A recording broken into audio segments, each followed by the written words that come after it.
Houston sits on 670 square miles of unstable clay and swampland.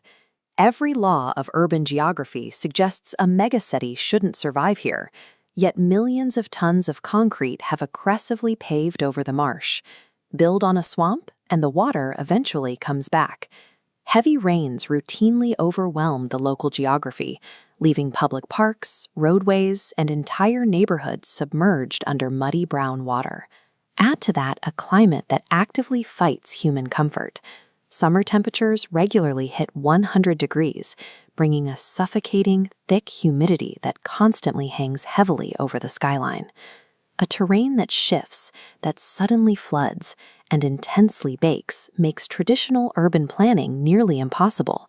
But America's fourth largest city thrives precisely because it refuses to play defense against its own environment. If a geographic obstacle gets in the way, Houston simply chooses to build right over it. This chart tracks the trajectory of the Houston metro area's population. It shows the current count sitting near 7 million people, with an aggressive spike expected to hit 8.3 million by the year 2040. An influx of 1.5 million new residents creates an immediate mathematical problem. The regional infrastructure is currently choking on its own volume, forcing commuters to waste 75 hours a year staring at brake lights. Other metros try to manage this stress by tweaking the margins, adding protected bike lanes, or expanding pothole repair budgets. But localized small-scale fixes cannot absorb population growth of this magnitude. To keep the local economy from grinding to a complete halt, the city is forced to adopt an aggressive, offensive strategy. They have to scale their infrastructure to match the explosion in population. The state's counterattack is the North Houston Highway Improvement Project, better known as the I-45 expansion. The price tag for this single operation is $10 billion, roughly equal to the entire annual GDP of Iceland. The massive construction zone carves a continuous 26-mile path straight out from downtown Houston.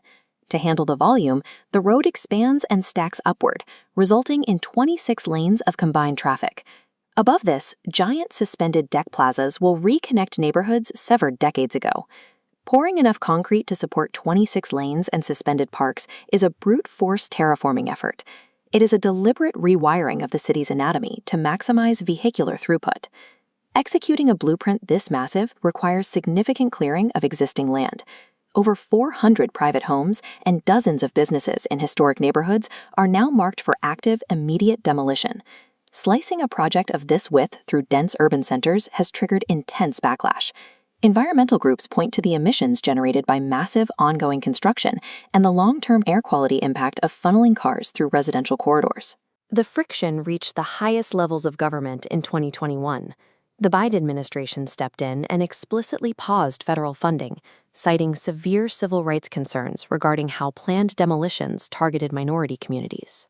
Despite the fierce local opposition and the temporary federal freeze, the state acquired the necessary property. Major construction is already completely underway, with enormous volumes of wet concrete currently being poured into the earth. Pushing forward in the face of lawsuits highlights the core operating principle of Texas infrastructure. The destruction of historic neighborhoods is treated as a necessary, acceptable cost to ensure the regional economy has room to expand. The dust from this $10 billion operation won't settle until the early 2030s.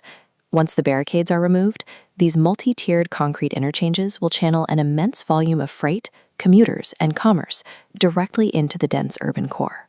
This endeavor proves exactly how Houston manages its explosive growth. The city and state are willing to bulldoze through geographic limits, environmental constraints, and bureaucratic red tape to keep the machine running.